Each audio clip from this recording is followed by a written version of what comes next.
بسم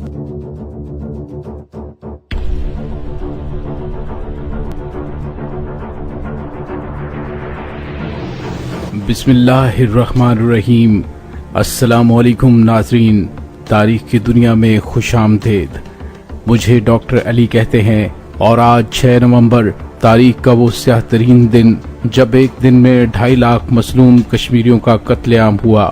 ناظرین، اسی واقعے کی تاریخ کے حوالے سے جڑی ہوئی تفصیلات کا ذکر ہم آج کی ویڈیو میں کریں گے۔ ویڈیو کی تفصیل میں جانے سے پہلے ہمارے چینل کو سبسکرائب کیجئے اور بیل آئیکن کو ضرور دبا دیجئے تاکہ ہماری آنے والی ویڈیوز سب سے پہلے آپ تک پہنچ سکیں۔ ناظرین، 6 نومبر 1947 کو ڈوگرا اور ہندو سپاہیوں اور شدت پسندوں نے جموں میں مسلمان بستیوں پر شب خون مارا اور زندہ بچ جانے والے لوگوں سے کہا جو پاکستان جانا چاہتے ہیں وہ فلاں گراؤنڈ میں جمع ہو جائیں تاکہ انہیں صبح سویرے لاریوں پر سوار کروا کے سیالکوٹ پہنچا دیا جائے۔ ناظرین، مسلمان مرد و خواتین، بچوں، بوڑھوں، غرض کے جس نے بھی یہ اعلان سنا بھاگم بھاگ اس گراؤنڈ میں پہنچ گیا جہاں لاکھوں پناہ گزین مقیم تھے۔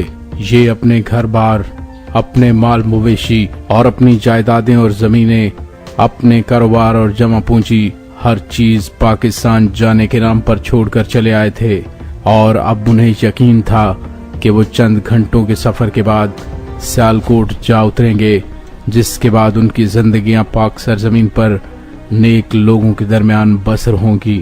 چنانچہ 6 نومبر 1947 کو شہید ہونے والے 2.5 لاکھ سے زائد مسلمانوں کے دماغوں میں جو آخری الفاظ گونج رہے تھے وہ سیالکوٹ ہی تھا، اور ان کی آنکھوں میں جس شہر کے نام پر آخری چمک نمایاں تھی وہ سیالکوٹ کا نام تھا۔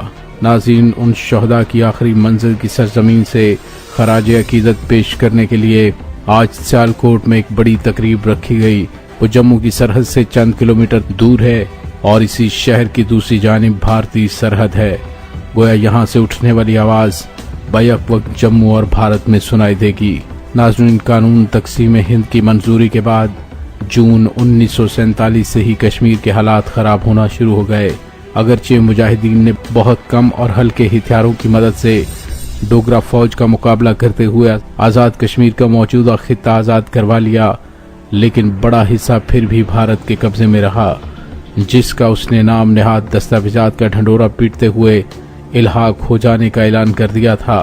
حالانکہ یہ دستاویزات آج تک منظر عام پر نہیں لائی گئیں۔ مہاراجہ جب سری نگر سے بھاگ کر جموں پہنچا تو وہ اس قدر طیش میں تھا کہ اس نے مسلمانوں کے قتل عام کا حکم جاری کر دیا۔ اس دوران جو مسلمان وفد بھی داد رسی کے لیے مہاراجہ کے پاس جاتا وہ ان کے قتل کا بھی حکم دے دیتا۔ ناظرین، مشرقی پنجاب کی سکھ ریاستوں سے بڑی تعداد میں اکالی دل، RSS کے گنڈے اور دیگر بلوائی جموں پہنچ چکے تھے اور مسلمان بستیوں میں لوٹ مار، قتل و غارت اور نوجوان لڑکیوں کو اغوا کر رہے تھے، اور مہاراجہ کی فوج ان کی مکمل پشت پناہی کر رہی تھی۔ ناظرین، 4 نومبر 1947 کو جموں سے 4000 مسلمانوں کا قافلہ لاریوں پر سوار کروا کے براستہ کھٹوا پاکستان لے جانے کے بہانے ماوا کے مقام پر انتہا پسندوں کے ہاتھوں تہہ تیگ کر ڈالا۔ اس بدقسمت قافلے سے صرف 9 مسلمان ہی زندہ بچ کر سیالکوٹ پہنچ سکے، کیونکہ اس واقعے کی اطلاع جموں تک نہیں پہنچ پائی تھی، اس لیے باقی لوگ اس سے باخبر نہ ہو سکے۔ اگلے روز 5 نومبر کو بھی یہی واردات رچائی گئی۔ پھر 6 نومبر کو سچیت گڑھ میں خون کی جو ہولی کھیلی گئی اس نے ڈوگرا ہندوؤں اور سکھوں کے چہرے پر وہ کالک مل ڈالی جسے بار بار کھرچ کر صاف کرنے کے باوجود اجلا پن نمودار نہیں ہو سکتا۔ ناظرین، یہ تاریخ کا انتہائی خونی باب ہے جس کے صفحات سے آج بھی خون رس رہا ہے۔ اس دن لاکھوں افراد کو شہید کیا گیا، جس میں قائد ملت چودھری غلام عباس کی اہلیہ اور نور نظر بھی شامل تھیں۔ اس دوران چودھری غلام عباس کو گرفتار کیا گیا، اور جب وہ رہا ہوئے تو ان سے کہا گیا کہ آپ اہلیہ اور بیٹی کی تلاش کے لیے جموں جانا چاہیں تو آپ کو مدد فراہم کی جائے گی، تو انہوں نے انکار کر دیا اور کہا کہ ہر اغوا ہونے والی لڑکی میری بیٹی ہے، میں صرف اپنی بیٹی کے لیے کچھ نہیں کروں گا۔ ناظرین، یہ تھا تحریک آزادی کشمیر کا وہ باب جس دن کشمیریوں نے اپنے مقدس لہو سے نئی تاریخ رقم کر دی۔ یہی وہ لوگ تھے جنہوں نے پاکستان کی جانب ہجرت کرنے کے دوران سب سے زیادہ قربانیاں پیش کیں